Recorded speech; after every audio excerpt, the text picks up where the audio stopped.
आप सभी दोस्तों को नमस्कार। राधे राधे। जय श्री राम, जय श्री कृष्ण। आज हम बात करेंगे हिंदी के एक बहुत ही विशेष टॉपिक को लेकर। बहुत ही शानदार टॉपिक है। इसका नाम है समश्रुत भिन्नार्थक शब्द। इसका दूसरा नाम है शब्द युगम। साथियों, ये टॉपिक हिंदी का बहुत ही महत्वपूर्ण टॉपिक है, क्योंकि हर एग्जाम में इससे प्रश्न उठते हैं। और इसकी समस्या क्या है? इसकी समस्या ये है कि ये जल्दी से याद नहीं होता, बहुत आसानी से ये याद नहीं होता।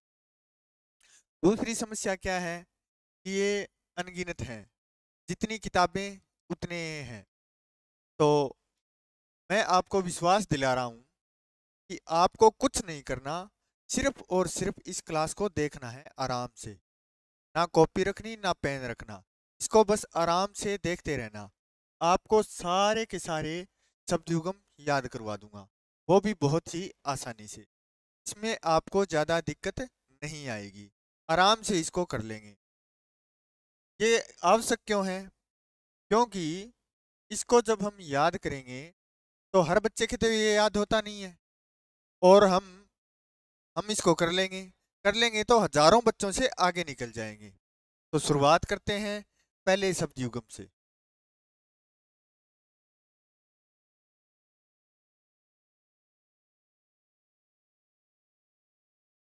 देखिए, पहला ही है, एक तो है अम्ब और दूसरा है अम्बू। अम्ब का अर्थ है माता और अम्बू का अर्थ है जल। अम्ब, माता, अम्बू, जल। आप मेरे साथ साथ बोलिए। अम्ब का अर्थ माता और अम्बू का अर्थ जल। अम्ब का अर्थ माता, अम्बू का अर्थ जल। बस याद हो जाएगा। अगला है अंतर और अनंतर। ये अनंत नहीं है, अनंतर है, ये रह लगेगा इसके। इस अंतर का अर्थ होता है भेद या फर्क। भेद या फर्क क्या होता है? भेद या फर्क। और इस अनंतर का अर्थ होता है बाद में। इसका अर्थ होता है बाद में। हम कितनी बार कहते हैं इस चीज में और इस चीज में ये अंतर है, इस चीज में और इस चीज में बिल्कुल थोड़ा सा अंतर है, 19-20 का ही कहते हैं ना। कितनी बार कहते हैं? हाँ, वही वही वाला अंतर है।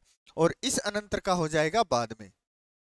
अगला देखो, अगला है अनिल, सॉरी अनल और अनिल। अनल का अर्थ होता है अग्नि और अनिल का अर्थ होता है हवा।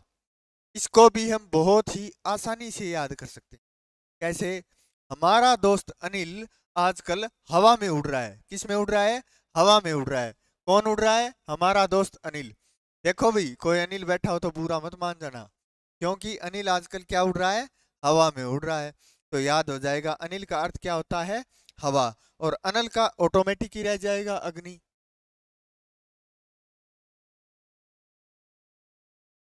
अगला है अवलंब। अवलंब का अर्थ होता है सहारा। क्या होता है? सहारा। और दूसरा है अविलंब। अविलंब का अर्थ होता है शीघ्र, तुरंत या बिना देर किए। कैसे? देखो, विलंब का अर्थ होता है देरी। क्या होता है? देरी। और ए का अर्थ होता है नहीं।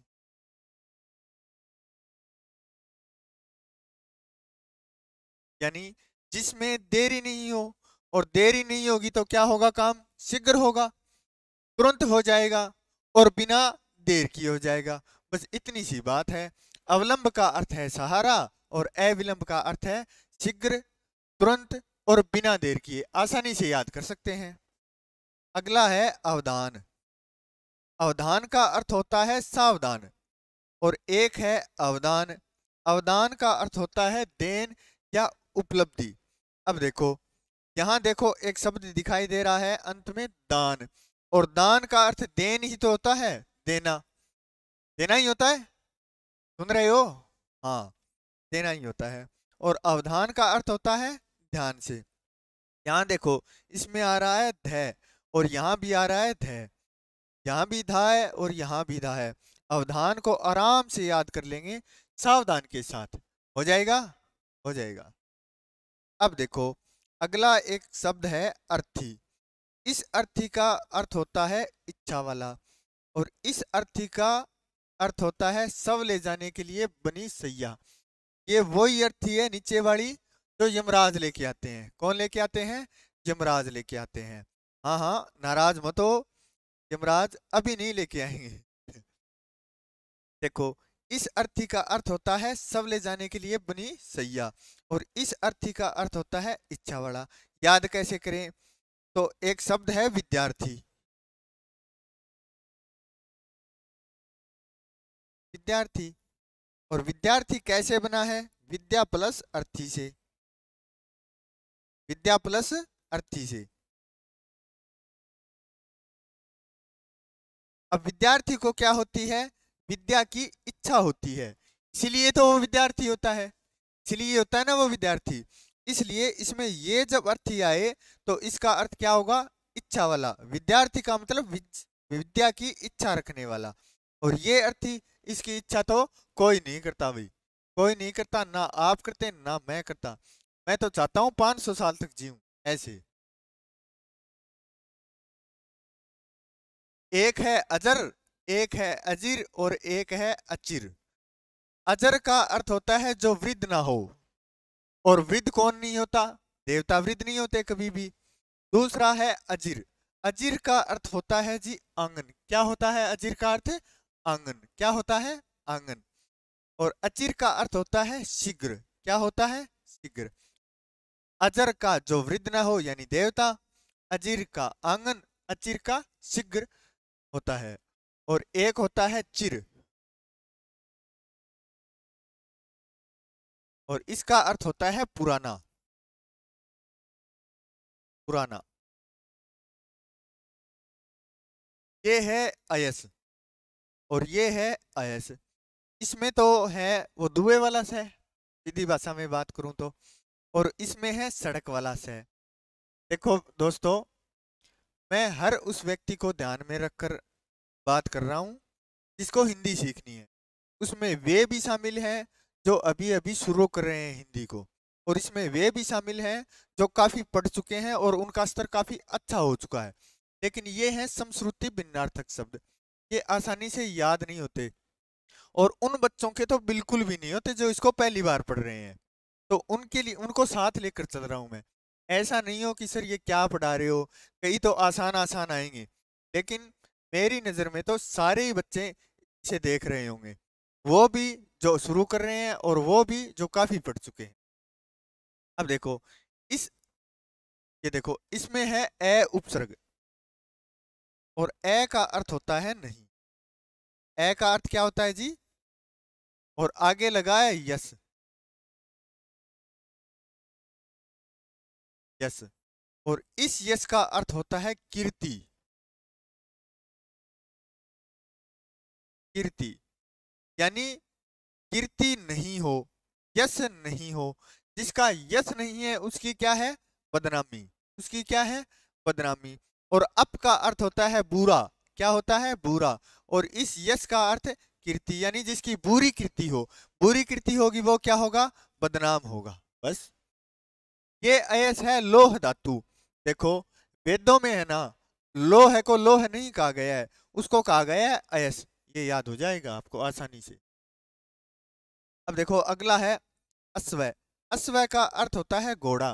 घोड़ा, घोटक, तुरंग, तुरंगम है बाजी सेंधव, ये घोड़े के पर्यायवाची होते हैं। अब देखो, इस अश्वय का अर्थ होता है घोड़ा, हम जानते ही हैं। और इस अश्वय का अर्थ होता है धनहीन। धनहीन। अब अगला है अग और अग। इस अग का अर्थ है अचल, यानी जो चले नहीं। और सूर्य, सूर्य भी नहीं चलता, पहाड़ भी नहीं चलता। इसलिए अग के अर्थ हो जाएंगे अचल, सूर्य और पहाड़। एक है अग, इसका अर्थ होता है जी पाप। अब देखो इसको देखते हैं। वही ए का अर्थ होता है नहीं। नहीं। और गय का अर्थ होता है गमन करना। गय का अर्थ क्या होता है? गमन करना। गमन करना मतलब चलना। गमन करना।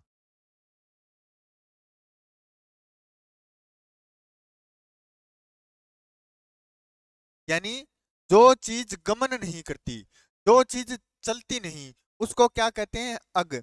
यानी सूर्य कभी चलता है क्या, नहीं चलता, स्थिर रहता है। चलती तो पृथ्वी है, चक्कर लगाती है, इसलिए उसको कहा गया है अचल। और पहाड़ कभी चलता है क्या, एक ही जगह टिका रहता है, इसलिए उसको भी अग ही कहा गया है। वृक्ष को भी अग ही कह सकते हैं, क्योंकि वो एक जगह खड़ा ही रहता है, चलता नहीं है। और अग को कहते हैं पाप। अब देखिए, ये है अंश, ये है अंश, और इसका अर्थ होता है जी भाग या हिस्सा। ये है अस, इस अस का अर्थ होता है जी कंधा। ये वो अंश है, देखो 5/8, ये अंश है, ये हर है। यानी कोई चीज 8 है, उसमें से 5, 8 का 5वां हिस्सा अंश, इतना हिस्सा, अंश का अर्थ होता है हिस्सा। ये मैथ में शब्दावली इस्तेमाल होती है, आपको पता है, आप लोग जानते हो। ये अंश हर वाला, ये वो वाला अंश है। और ये होता है जी अस, इस अस का अर्थ होता है जी कंधा। ऐसा याद। अब देखो, एक है अवलंब, अवलंब का अर्थ होता है सहारा। और एक है अविलंब, अविलंब का अर्थ होता है जी शीघ्र। हम बात कर चुके हैं इस पर जी। ये है जी आकर, और ये है आकार। आकर का अर्थ होता है जी खान, क्या होता है, खान। हाँ खान, भाई खान जी आप खुदाई करे करा, भाई खान। और आकर को अर्थ है खजानो भी हो है, खजानो। मजाक को नहीं आ जाएगा, अपन खजानो पा जाए ईश्वर हो जानी, पढ़ना ही को नहीं, ना मैं पढ़ाऊं ना थे पढ़ो। खजाना,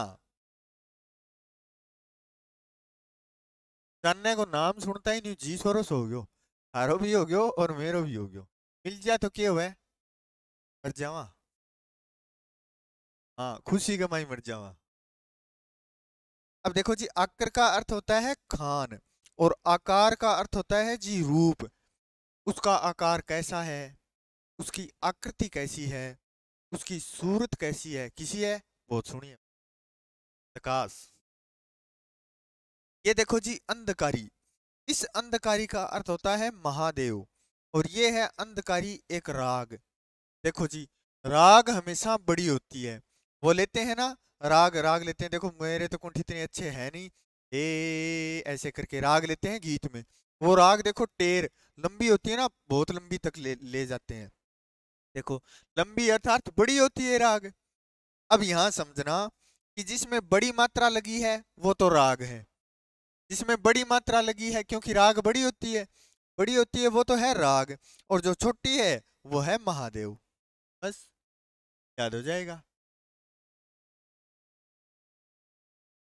एक शब्द है अब्ज, और एक है अब्द।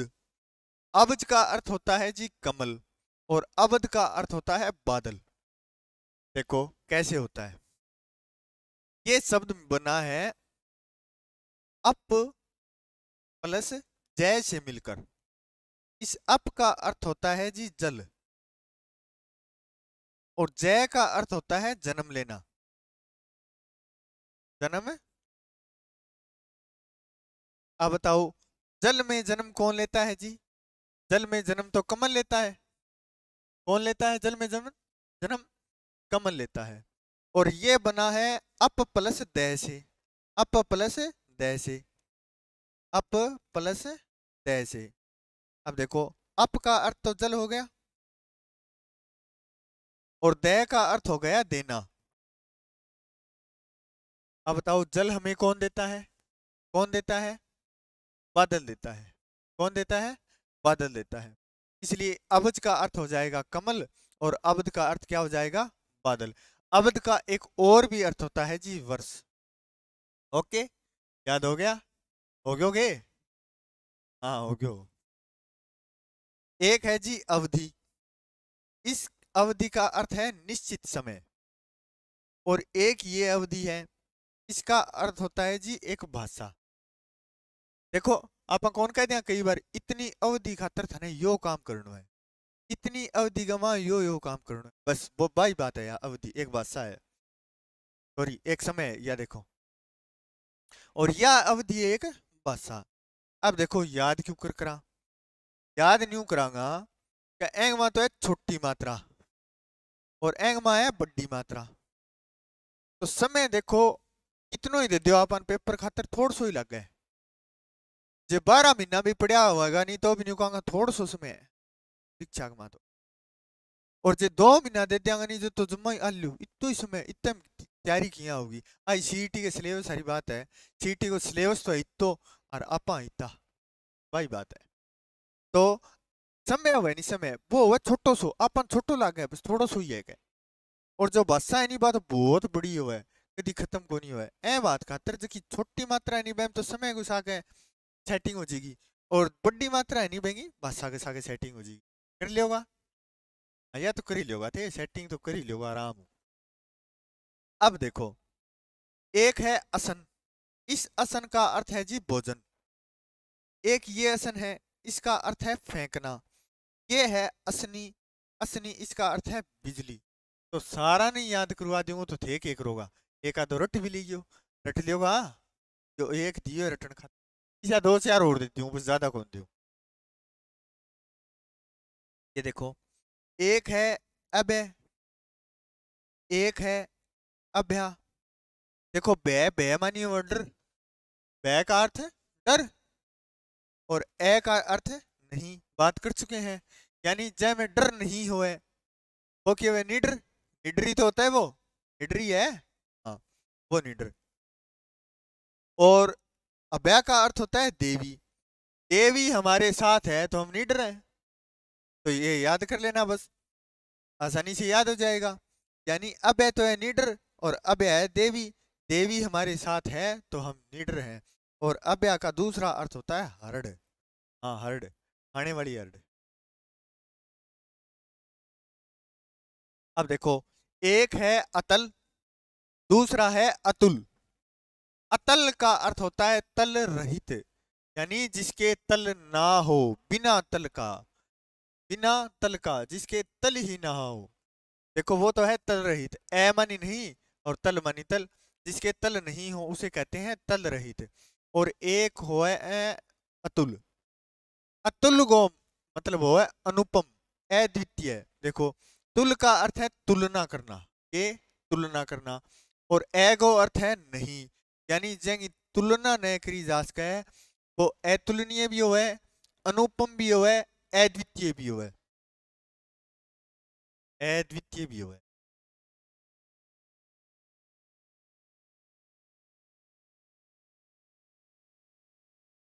समझ गया, कर लियोगा, कर लियोगा। अब देखो जो देखो है अस्त्र, जो क्या है अस्त्र, और यो है शस्त्र। यह अस्त्र को अर्थ हो है हाथ से फेंक कर मारे जाने वाला हथियार। फेंक के कोई चीज मारा, फेंक के मारा तो, फेंक के मारा वो तो है अस्त्र, फेंक के मारा वो क्या हुआ अस्त्र। और एक वह शस्त्र, जो शस्त्र हाथ में रख के मारा। जो देखो यो अस्त्र, अस्त्र हो है फेंक के मारना रो, और शस्त्र हो है हाथ में रख के मारना रो।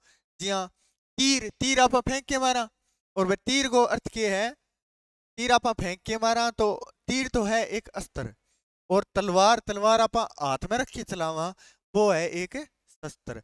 तो अस्त्र और शस्त्र में फर्क ही तो ही है। अब याद क्यों कर करोगा, याद करने की थाना बताऊं। ये देखो ए गमा, यो देखो ऐसे ही तो है, इसको थोड़ा सा ऐसे कर दें, ऐसे, यानी अब लग रहा है जैसे तीर, तीर छोड़ रहे हैं जैसे, ये देखो धनुष से जैसे तीर छोड़ रहे हैं, ऐसा ही लग रहा है, ऐसा ही लग रहा है। तो याद कर लेना, तीर तीर फेंक के मारते हैं, इसमें देखो ये तीर की शेप बन जाएगी। तीर फेंक कर मारते हैं तो ये तो अस्त्र हो जाएगा, और ये शस्त्र, ये हाथ में रखेंगे, साथ रखेंगे, इस ऐसे रख लेना कि साथ रखेंगे बस, है ना, याद हो जाएगा, आपका काम जाएगा। चल और करना क्या, एक है अभिज्ञ, एक अनभिज्ञ, एक अभिज्ञ। देखो अभिज्ञ का अर्थ होता है जी जानकार, अभिज्ञ का क्या अर्थ होता है जी जानकार, क्या होता है जानकार। हाँ दोस्त हाँ तन्नी को आपको ही कह रहा हूँ, अभिज्ञ का क्या अर्थ होता है जी जानकार। ये है अन अभिज्ञ, ये देखो ये कैसे लिखा जाएगा, अन अभिज्ञ।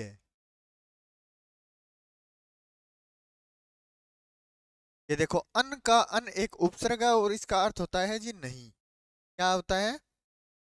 और अभिज्ञ का ये लिख ही रखा है जानकार, यानी जो जानकार नहीं हो, जो जानकार नहीं हो। तो जानकार नहीं होगा वो क्या होगा? अनजान। बस याद रह जाएगा, ये अभिज्ञ का जानकार, अनअभिज्ञ का अनजान, और ये हो जाएगा अभिज्ञ। अभिज्ञ का अर्थ होता है जी मूर्ख। क्या होता है? मूर्ख। बस याद रख लेना, आराम से हो जाएगा। एक है जी अभिराम, एक है अभिराम, एक है अभिराम। देखो विराम का अर्थ होता है जी रुकना। विराम का क्या अर्थ होता है? रुकना। विराम, विराम का अर्थ होता है जी रुकना। और ए का अर्थ आपको बार बार बता दिया, नहीं, यानी जो रुके नहीं। और रुके नहीं का मतलब लगातार, निरंतर, बिना देर किए, बिना रुके, बस वही हो जाए। एक है जी अभिसार। क्या है? अभिसार, अभिसार। और एक है अभिसार। इसमें तो मात्रा आ रही है छोटी और इसमें आ रही है बड़ी। ये देखो जिसमें छोटी मात्रा है उसका अर्थ होता है जी प्रिय से मिलने का स्थान, प्रिय से मिलने का और इस अभिसार का मतलब होता है जी आक्रमण। इसका मतलब होता है आक्रमण। आप गए प्रिय मिलन जाओ नहीं, तो थोड़ी सी देर खातर जाइयो, छोटी सी देर खातर। जे बड़ी यानी बड़े टाइम तक चल गया नहीं तो हो जागो आक्रमण। क्या हो जागो? आक्रमण। देखो बड़े टाइम का मतलब बुरो बड़ी मात्रा, बड़ी मात्रा आक्रमण तो बिया भी बड़ो ही हुआ है। हाँ, मार खानी कोई छोटी बात को नहीं है, मार खानी तो बड़ी बात हो है जी। बिया हो जाओ आक्रमण। और मार क्यों खाओगा भाई? प्रिय मिलन जाओगा तो मार खाने का तो चांस हो ही जाएगा। हाँ बस भाई बात है। छोटी मात्रा यानी बैंक मात्रा हो जाएगा अभिसार, प्रिय से मिलने का स्थान। और बड़ी मात्रा यानी एंग हो जाएगा आक्रमण। आराम हूँ याद कर लियो, कोई दिक्कत नहीं है, कर लियोगा। हाँ, मजा आ जाएगा, देख लियो। पेपर में दिखेगा नहीं है प्रश्न, तो फटाफट करो, या छोटी मात्रा या बड़ी मात्रा। आनंद ना आ जाए तो मैंने कह दियो। अब देखो एक है आर्त, एक है आर्द्र, एक है आर्द्रा। देखो आर्त को मतलब हो दुखी या पीड़ित, दुखी या पीड़ित, दुखी या पीड़ित। और ये आर्द्र को मतलब हुआ है किला। इस आर्द्र का अर्थ क्या होता है? किला। सुना होगा राजस्थान की जलवायु में एक आर्द्र, उप आर्द्र, अति आर्द्र, यानी कहाँ कितनी बारिश होती है, कहाँ कितना गीला होता है, उसी उसी को क्या कहते हैं हम? गीले को क्या कहते हैं? आर्द्र। आर्द्र का अर्थ होता है जी गीला। अब देखो आर्त का मतलब होता है दुखी और आर्द्रा का मतलब होता है एक नक्षत्र। ये दोनों आपको याद करने पड़ेंगे, ये आपको मैंने करवाई दिया। अब देखो जी एक है आवरण और एक है आमरण। इसका अर्थ होता है जी आभूषण। आभरण का अर्थ होता है जी आभूषण और आमरण का होता है मृत्यु पर्यंत, मरने तक, मरने तक। इसमें देखो बै आ रहा है और इसमें बै फिर आ रहा है, तो आभरण का क्या कर लोगे आप? आभूषण। अणा नहीं है, अणा ही है, आभूषण ही है। अब देखो एक है आदि, एक है आदि। ये है आदि, ये है आदि। देखो ये जो छोटा है ना इसका अर्थ होता है जी आरंभ, और बड़ा है इसका होता है अभ्यस्त। देखो आरंभ हमेशा छोटा ही होता है, कारवां तो बाद में बड़ा बनता है। आरंभ क्या होता है? छोटा होता है। और एक डी साहित्य का जब इतिहास पढ़ते हैं तो उसमें 4 काल आते हैं, उसमें जो पहला काल आता है ना तो उसको आदिकाल कहते हैं, आदिकाल। ये वाला आदिकाल। देखो मात्रा छोटी है ना, ऐसे भी याद रख लेना कि प्रारंभ हमेशा छोटा होता है और बाद में कोई चीज बड़ी बनती है। इसलिए जो छोटी मात्रा है उसका अर्थ होता है आरंभ, और ये आदि अभ्यस्त। आदि कहते हैं ना नशे का आदि हो गया, यानी नशे का अभ्यस्त हो गया, वो वाला आदि है। ये देखो ये है आदि और ये है आदि। देखो इस आदि का अर्थ होता है जी पीड़ा, क्या होता है? पीड़ा। पीड़ा भी कैसी? मानसिक पीड़ा। कैसी पीड़ा? मानसिक पीड़ा। और ये होता है जी आधी। आधी आधा भाग। ये आधा का स्त्रीलिंग होता है। जैसे आधी रोटी कहते हैं ना हम, आधी रोटी दे दो, यानी आधी पूरी रोटी में से आधी रोटी, वो वही वाला है आधा। आधा का स्त्रीलिंग आधी, वही है ये। एक हो जी व्याधि। व्याधि। और ये होती है जी शारीरिक पीड़ा। शारीरिक पीड़ा।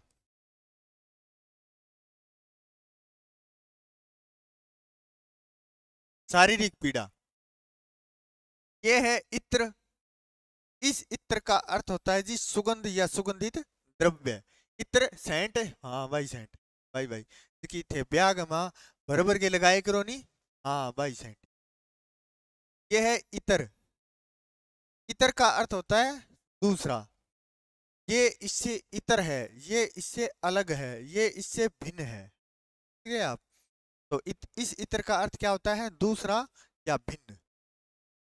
ये देखो इंदिरा और इंद्रा। इस इंदिरा का अर्थ होता है जी लक्ष्मी। क्या होता है जी? लक्ष्मी। इंदिरा, इंदिरा का अर्थ क्या होता है? लक्ष्मी। और ये है इंद्रा, इंद्राणी, यानी इंद्र की पत्नी। भगवान इंद्र थे ना, उनकी पत्नी को क्या कहते हैं? इंद्राणी। एक है आपात और एक है आपद। आपात का अर्थ होता है जी आकस्मिक या गिराना। और आपद का अर्थ होता है जी संकट। इसको तो आपको याद करना पड़ेगा। आपात, आपात यानी आकस्मिक, आराम से याद हो जाएगा। और ये देखो संकट हमेशा किस पे होता है जी? पद पे ही होता है। किस पे होता है? पद पे होता है। संकट हमेशा किस पे होता है? पद पे होता है। ये देखो पद कैसे होता है। पद पे संकट जैसे किसी के पास कुछ नहीं है तो उसको किसी प्रकार का संकट नहीं है। कैसे? उसके पास ना तो खोने को कुछ है, ना पाने को कुछ है। वो मन चाहे तरीके से अपना जीवन जी सकता है। लेकिन जिसके पास पद है, जो कर्मचारी है, उसको बहुत ही ध्यान से रहना पड़ता है। हर जगह ध्यान से रहना पड़ता है। उसके पद पे होता है संकट। क्या होता है? संकट। तो संकट हमेशा किस पे होता है? पद पे होता है। आम आदमी को कोई संकट नहीं होता, ना उसके पास खोने को है ना पाने को। वैसे ही याद हो जाएगा। हाँ हो जाएगा, आराम से हो जाएगा। ये है जी आसन। आसन का अर्थ बैठने की जगह या बैठने की विधि। बैठने की जगह या बैठने की विधि। ये आसन, ये निकट।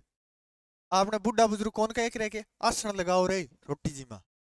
हाँ वही वही वही है ये आसन। आसन मतलब बैठने की जगह या बैठने की विधि। और ये है आसन। इसका अर्थ होता है जी निकट, पास में। देखो आपने गणित में सुना होगा, ये एक त्रिभुज है, ये और ये आसन भुजाएं हैं। ये और ये आसन भुजाएं हैं। ये और ये आसन भुजाएं हैं। यानी जो भुजाएं निकट की होती है ना, उसे आसन भुजाएं कहते हैं। ये शब्द गणित में ज्यादा इस्तेमाल होता है। इस आसन का क्या अर्थ होता है जी? निकट। अब देखो इति और इति, ये छोटी ही है। इसका अर्थ होता है जी पूर्णता या समाप्ति। छोटी ई वाली इति का क्या अर्थ होता है? पूर्णता या समाप्ति। देखो मैथ की प्रश्नावली निकालने के बाद हम कहते थे ना इति समाप्ति, इति समाप्ति, वो इति है ये। और ये है जी इति, ये बड़ी ई है। इसका अर्थ होता है जी विघ्न, बाधा या देवी प्रकोप। ये देखो इस, ये जब इति होगी ना, ये जो इति होगी ये बड़ी ही होगी। क्या होगी? बड़ी होगी। देवी का प्रकोप कोई छोटा होता है क्या? नहीं होता। और कोई प्रकोप हो, और कोई विघ्न हो, और कोई बाधा हो तो हम झेल सकते हैं। लेकिन देवी अगर प्रकोप कर दे तो झेल सकते हैं क्या? वो तो बड़ी होगी ना। हाँ, देवी की बाधा बड़ी होगी। इसलिए जो बड़ी मात्रा है, बड़ी ई है, वो तो होगी देवी प्रकोप, बाधा या विघ्न। और जो छोटी मात्रा है उसका अर्थ होगा पूर्णता या समाप्ति। याद कर लोगे, आराम से याद हो जाएगा। ये है इंदु। इसका अर्थ होता है जी चंद्रमा। क्या होता है? चंद्रमा। और एक है इंदुर। इसका अर्थ होता है जी चूहा। क्या होता है? चूहा। हाँ जी चूहा। देखो याद कैसे करोगे? चूहा किसी भी वस्तु को क्या कर देता है? कुतर देता है, कुतर देता है। क्या कर देता है? कुतर देता है। तो इसमें जो रे आ रहा है ना, तो इसमें भी रे आ रहा है। इंदुर से याद करोगे कुतर, और कुतर से याद करोगे चूहा। चूहा किसी भी वस्तु को क्या कर देता है जी, कुतर देता है। अब देखो उदार, एक होता है उद्धार। उदार का अर्थ होता है दानशील। कहते हैं ना, उसका व्यक्तित्व बहुत उदार है, वो व्यक्ति बहुत ही उदार है। पण के करियो है कि स्कूल गए मां टाबरा ने स्वेटर दिए फ्री। टाबर बेचारा सर्दी में रहा, ए बात खातर मन स्वेटर दी। दानशील आदमी है, उदार आदमी है, कहानियां पा उदार। हाँ, यो वो ही उदार है। और यो है उदार। उदार मतलब है मुक्ति, कल्याण के, मुक्ति कल्याण उदार कर दियो। कौन का एक रह के फलाणो पापी गंगा गमा नहा के आयो और गंगा मैया बंगो उद्धार कर दियो। हाँ, यो वही उद्धार है। उद्धार मतलब है मुक्ति या कल्याण। हाँ, एक है जी उद्धत और एक है उद्यत। एक है उद्धत और एक है उद्यत, याद हो जाएगा ये। इसमें ये आ रहा है, इस उद्यत का अर्थ होता है जी तैयार होना, इसमें भी ये आ रहा है। इसमें देखो ये आ रहा है, इसमें ये आ रहा है। उद्यत तैयार, बस इतना याद रखना, काम चल जाएगा। उद्धत, उद्धत का अर्थ होता है अतिशय कठोर, यानी उद्दंड व्यक्ति। उद्दंड, उद्दंड, उद्दंड व्यक्ति हुए, कठोर हुए, मैंने कोई चीज को डर को लगे। यानी जिस व्यक्ति को दंड का या सजा का डर नहीं लगे, वो क्या होता है, उद्दंड होता है। बस वही अतिशय कठोर, ज्यादा कठोर आदमी हो नहीं, उद्दंड प्रवृत्ति को, वो दैनिक है उद्धत। और एक है उद्यत, उद्यत मानी तैयार। यह इसमें है, यह इसमें, याद कर लोगे आसानी से। एक होती है जी उपदी और एक होती है उपाधि। पहले राजा महाराजा क्या लेते थे, उपाधियां लेते थे और लोग देते थे। जैसे सवाई की उपाधि, जैसे महाराजा की उपाधि, महाराजा धीराज की उपाधि देते थे ना, लोग देते थे और राजा लेते थे। पहले लोग क्या देते थे, उपाधि देते थे। आजकल लोग क्या देते हैं, उपधि देते हैं, यानी धोखा देते हैं।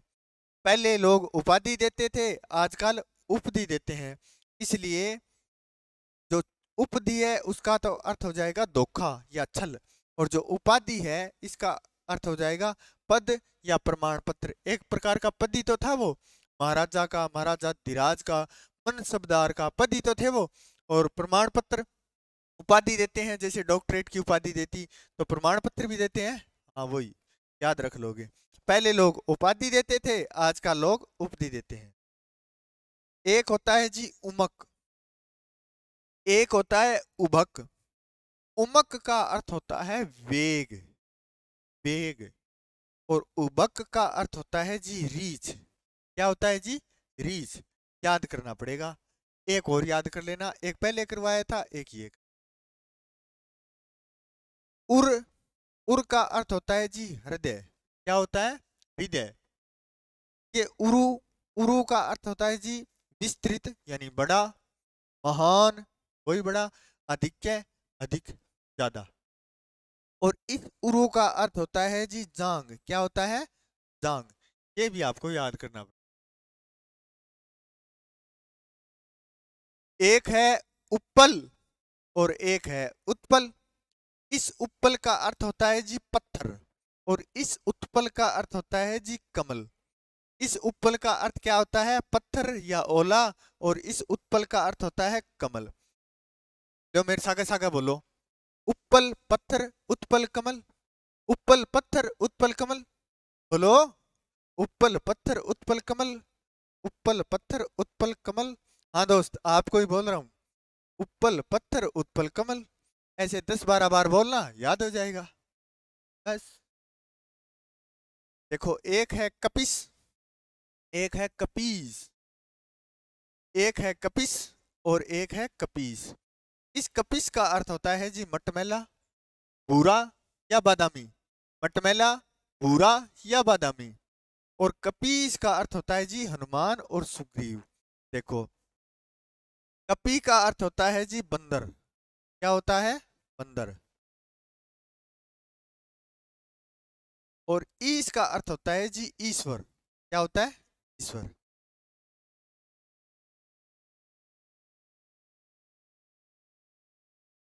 देखो, हनुमान जी बंदर वंश से ही थे, तो वो क्या थे? बंदरों के ईश्वर थे। और जब भगवान श्री राम रावण पर आक्रमण करने जा रहे थे, तो उनकी जो वानर सेना थी, बंदरों की जो सेना थी, उसका नेतृत्व किसने किया था? सुग्रीव ने किया था। तो उस समय वे भी बंदरों के ईश्वरी थे, बंदरों के मालिक ही थे। तो इसलिए हनुमान जी और सुग्रीव को कपीस कहा जाता है। कपीस, बड़ी मात्रा आएगी। ये देखो, ये छोटी ई और बड़ी ई मिलकर बड़ी ई बना देती है। ये छोटी ई और बड़ी ई मिलकर बड़ी ई बना देती है संधि में। तो कपीस जो बड़ी मात्रा है वो हनुमान जी और सुग्रीव, और जो छोटी मात्रा है वो मटमैला। वैसे भी हनुमान जी तो बड़े ही हैं, हनुमान जी बड़े हैं, इसलिए याद कर सकते हैं जिसमें बड़ी मात्रा है वो कौन है? हनुमान जी। और कौन है? सुग्रीव। जिसमें छोटी मात्रा है वो मटमैला, भूरा या बादामी। अब बंदर बताओ कैसे थे? भूरे ही तो थे, भूरे ही थे। बस याद हो जाएगा। इस कपीस का अर्थ क्या होता है? मटमैला, भूरा या बादामी। और इस कपीस का अर्थ हो जाएगा हनुमान या सुग्रीव। ठीक है। ये देखो कांति, और एक है क्रांति। देखो, बाबा रामदेव का एक प्रोडक्ट है केश कांति तेल। केश कांति तेल यानी बालों की चमक बढ़ाने के लिए जो तेल है वो है केश कांति तेल। उनके प्रोडक्ट पर कांति शब्द होता ही है। ये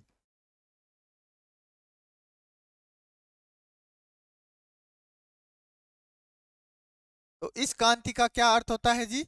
चमक। क्या होता है? चमक। और क्रांति ये है वो भगत सिंह वाली क्रांति। हाँ, ये वही क्रांति है।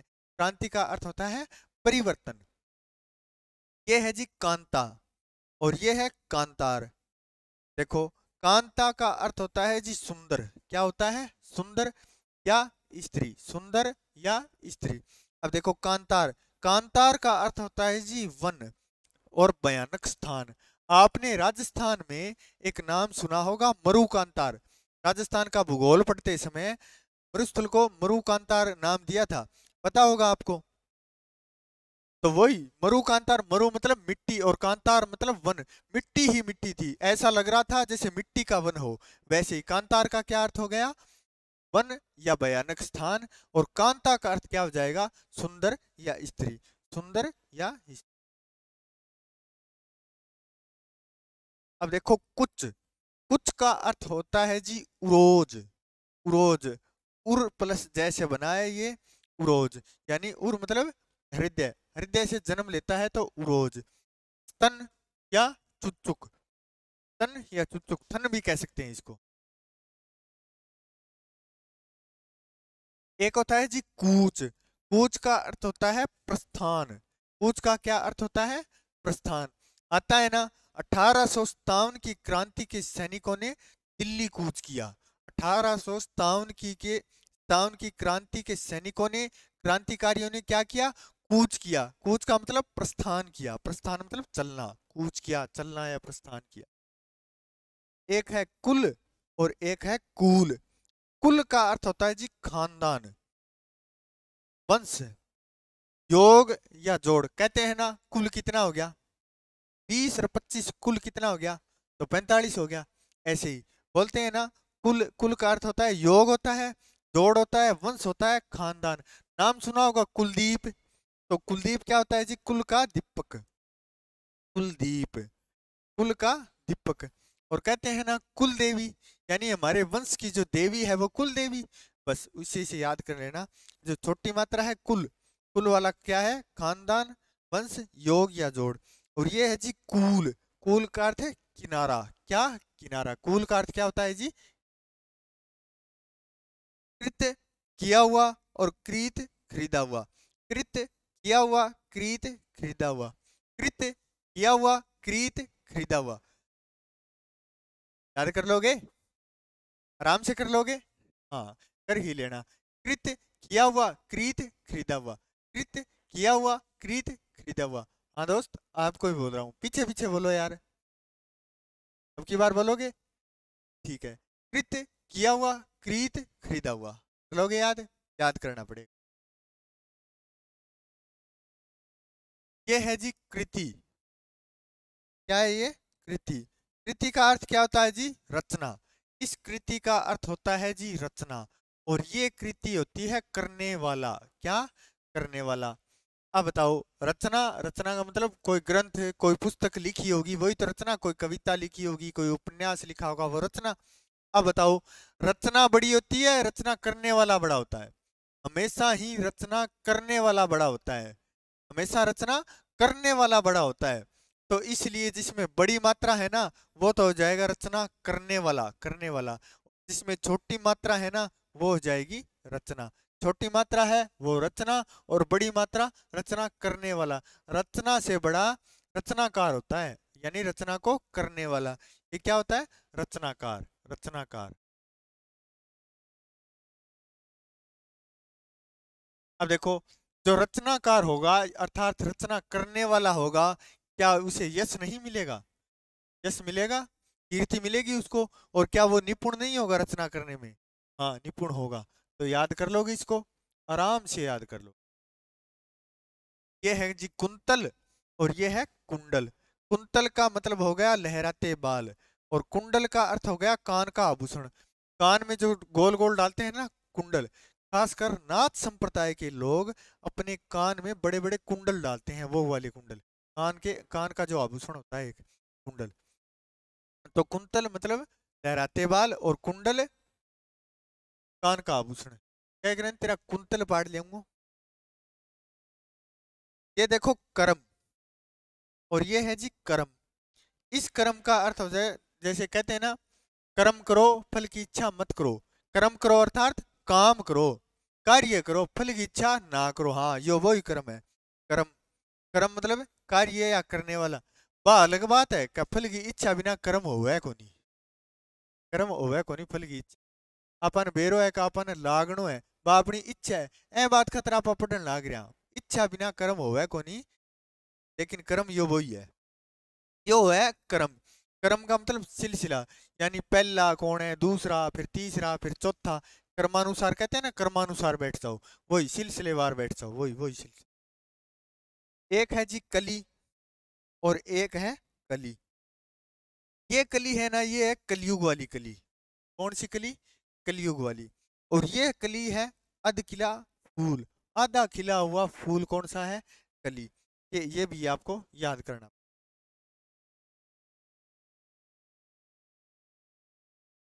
ये है जी कटिबंध। कटिबंध का होता है कमरबंद। देखो, कमर के ऊपर जो काले रंग का धागा बांधते हैं, कमर के ऊपर जो काले रंग का धागा बांधते हैं, जिसे तागड़ी कहते हैं हमारे यहाँ। तो क्या कहते हैं उसे? तागड़ी।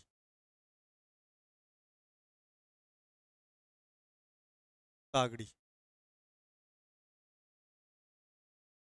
वो होता है जी कटिबंध। क्या होता है? कटिबंध। कमर के ऊपर बांधते हैं उसको, इसलिए कमरबंद या करगनी या तागड़ी। एक होता है कटिबद्ध, तैयार, संकल्पबद्ध, दृढ़ संकल्प। देखो, कभी कभी चीन वगैरह और पाकिस्तान वगैरह हमारी सीमा पे कुछ हरकत करते हैं ना, तो सेना के अध्यक्ष आते हैं, और वह कहते हैं कि हम हमारी सीमाओं की रक्षा करने के लिए कटिबद्ध हैं। क्या है? कटिबद्ध है। कटिबद्ध का अर्थ हो जाएगा तैयार है, दृढ़ संकल्प है। तो कटिबद्ध, इस कटिबद्ध का क्या अर्थ हो जाएगा? तैयार या संकल्पबद्ध। कर लोगे? हाँ, कर लोगे। ये है कृमि। कृमि का अर्थ होता है जी कीड़ा, कीड़ नहीं, कीड़ा। और इस कर्मी का अर्थ होता है जी कर्मचारी। इसका अर्थ क्या होता है? इस कर्मी का अर्थ क्या होता है? कीड़ा। और इस कर्मी का अर्थ क्या होता है जी? कर्मचारी। अब देखो, इसको आप पहचान लोगे। इसमें ऊपर रह लगा हुआ है, इसमें भी ऊपर रह लगा हुआ है। बस, कर लोगे? कर लोगे। ये देखो, एक है जी कलश। इस कलश का अर्थ होता है जी गड़ा। इसका क्या अर्थ होता है जी? गड़ा। और इस कुलिस का अर्थ होता है जी हीरा। हम इसको ऐसे याद कर सकते हैं कि कलश में कुलिस रख दिया, कलश में क्या रख दिया? कुलिस रख दिया। देखो कैसे, ये कलश, और कलश में क्या रख दिया? कुलिस रख दिया।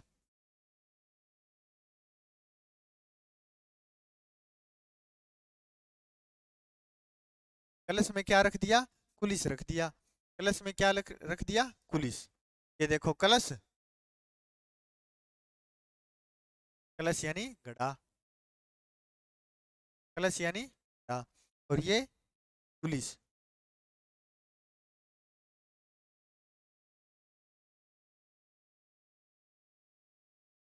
पुलिस यानी, आराम से याद हो जाएगा। अब देखो, ये है जी कथा और ये है जी कंथा। कथा, देखो श्री राम की कथा, श्री कृष्ण की कथा, हनुमान जी की कथा, वो कथा कहते हैं नहीं, यानी इस कथा का अर्थ क्या है? कहानी। इस कथा का अर्थ क्या है? कहानी। और इस कंथा का अर्थ क्या है जी? गुदड़ी। जो बच्चों को सुलाते हैं वही गुदड़ी। तो दोस्तों, कैसा लगा आपको? मुझे लगता है कि आपको अच्छी तरह से याद हो गए होंगे। थे तो बस इतो सो काम करियो, ए क्लास ने देखियो, और फिर एंगी पीडीएफ थने जागी मिल, और बहुत ही ध्यान मैंने देखोगा नहीं, एक दो बार देखोगा, मेरी गारंटी है थारे याद हो जाएगी। तो चलो, अब हो गया वक्त, मैं चाहूँ विदाई। नमस्कार। Thank you.